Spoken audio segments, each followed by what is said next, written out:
हरे कृष्णा। तो आज एक विशेष श्लोक पर हम डिस्कस करेंगे भगवद गीता के।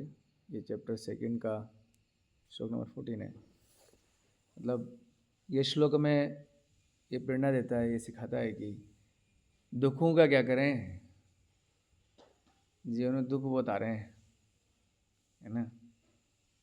दुख से कैसे निपटारा करें, है ना।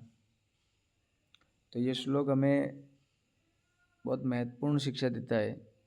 तो चलते हैं इस श्लोक पर प्रभुपाद जी का प्रणाम मंत्र बोलते हुए। नमो विष्णुपादाय कृष्णपृष्ठाय भूतले श्रीमते भक्तिवेदांत स्वामिति नामिने नमस्ते सारस्वते देवे गौरवाणी प्रचारिणे निर्विशेषा शून्यवादी पाश्चात्य देश तारिणे। श्लोक उच्चारण करते हैं।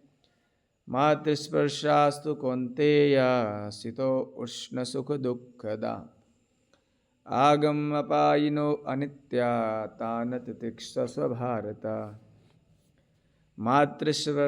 मातृस्पर्शास्तु कौन्तेया शीत उष्ण सुख दुःखदा आगमपायिनो अनित्या तान तितिक्षस्व भारत। इसके अनुवाद तात्पर्य की तरफ चलते हैं हम। हे कुंती पुत्र, सुख तथा दुख का क्षणिक उदय और कालक्रम में उनका अंतर्ध्यान होना सर्दी और गर्मी की ऋतुओं के आने जाने के समान है। हे भरतवंशी, वे इंद्रिय बोध से उत्पन्न होते हैं और मनुष्य को चाहिए कि अविचल भाव से उनको सहन करना सीखे। तो भगवान का सीधा समाधान है कि सुख दुख को सहन किया जाए। जैसे यहाँ देखिए शब्दार्थ है ना, शीत उष्ण सुख दुखदा, है ना। आगम अपाइनो, तो आगम मतलब है आना और अपाइन मतलब जाना, अनित्य, तो ये आएगा और चला जाएगा। तान तितिक्षवा, तितिक्षवा मतलब सहन करो हे भारतवंशी। तो हम भी भारतवंशी हैं, सब भारत के ही हैं सब। तो हमें भी दुख को इस प्रकार से सहन करना चाहिए कि हमेशा नहीं रहेगा। जैसे कि अभी सर्दियाँ चल रही है, तो हम सर्दियों को क्यों सहन कर रहे हैं? क्योंकि हमें पता है सर्दियाँ हमेशा नहीं रहने वाली, है ना, एक समय समाप्त हो जाएगी। तो वैसे ही जीवन में दुख हमेशा नहीं रहेंगे, ये सोचते हुए दुख को सहन करना ही दुख का समाधान है। तात्पर्य में चलते हैं। कर्तव्य निर्वाह करते हुए मनुष्य को सुख और दुख के क्षणिक आने जाने को सहन करने का अभ्यास करना चाहिए। वैदिक आदेश अनुसार मनुष्य को माघ यानी जनवरी फरवरी के महीने में प्रातःकाल स्नान करना चाहिए। तो अब जो भी लोग भक्ति कर रहे हैं, तो अभी जनवरी आने वाली है, अभी भी दिसंबर चल रहा है, तो प्रयास करना चाहिए सुबह नहा लें, है ना। मंगल आरती के पहले नहा लें 5 बजे, 5:30 बजे तक या 4:30 बजे तक। उस नहाना भी जो है हमें सतोगुण में लेके आता है, और सतोगुण में जो भक्ति हम करते हैं वो बड़ी फलदायी होती है। तो सुबह जरूर स्नान करना चाहिए सभी भक्तजनों को, है ना। और उस समय अत्यधिक ठंडी पड़ती है, किंतु जो धार्मिक नियमों का पालन करने वाला है वह स्नान करने में तनिक भी झिझकता नहीं है। वैसे तो ठंडे पानी से नहा लेना चाहिए, लेकिन अगर पानी गर्म भी करना पड़े तो करके नहा लो। लेकिन तो ये तो बात हुई ठंडी की। इसी प्रकार एक गृहिणी भीषण से भीषण गर्मी की ऋतु में भोजन पकाने से हिचकती नहीं है ना। मई जून के महीने में जो है रसोई में बहुत गर्मी होता है, तब भी उसमें वो माता जी जो हैं बनाते हैं, कुकिंग करते हैं। तो श्लोक समझा रहा है हमको कि सर्दी गर्मी की तरह सुख दुख को सहन करना है। जलवायु संबंधी असुविधाएं होते हुए भी मनुष्य को अपना कर्तव्य निभाना होता है।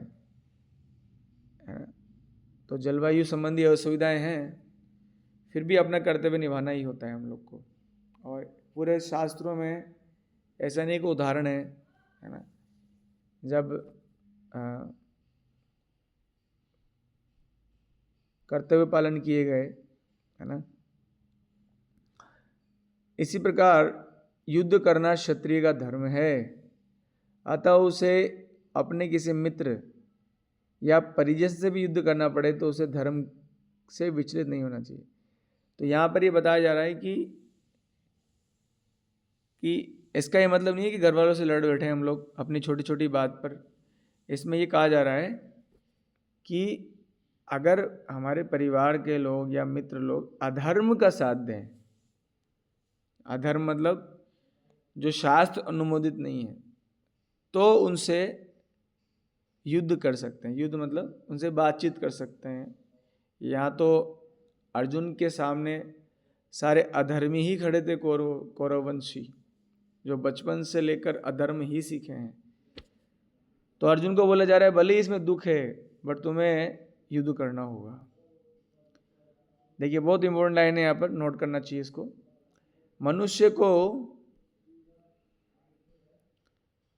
मनुष्य को ज्ञान प्राप्त करने के लिए धर्म के विधि विधान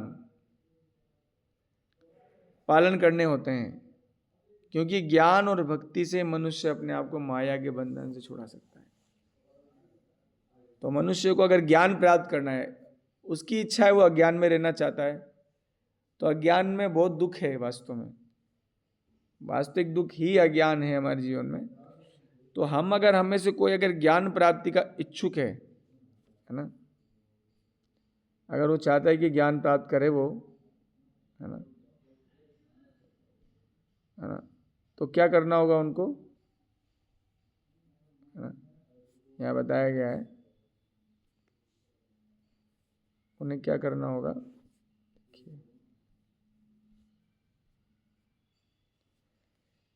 धर्म के विधि विधानों को पालन करना पड़ेगा। तो धर्म के विधि विधान ये हैं, हम लोग इस्कॉन में हैं, गौड़ीय संप्रदाय में हैं।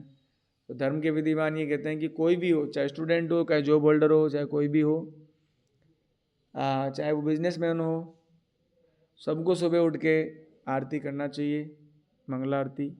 फिर बैठ के जितना समय संभव हो सुबह उठ के जप करना चाहिए, और जब दिन में समय मिले तो गीता भागवत का अध्ययन करना चाहिए। और बाकी वो अपने जीवन के पढ़ाई, जॉब या बिजनेस कर सकते हैं, लेकिन सुबह का समय तो भगवान के लिए निहित है, ब्रह्म मुहूर्त। इसलिए उस समय जो है धर्म का विधि विधान मतलब भक्ति करना। और ऐसा अगर करते रहेंगे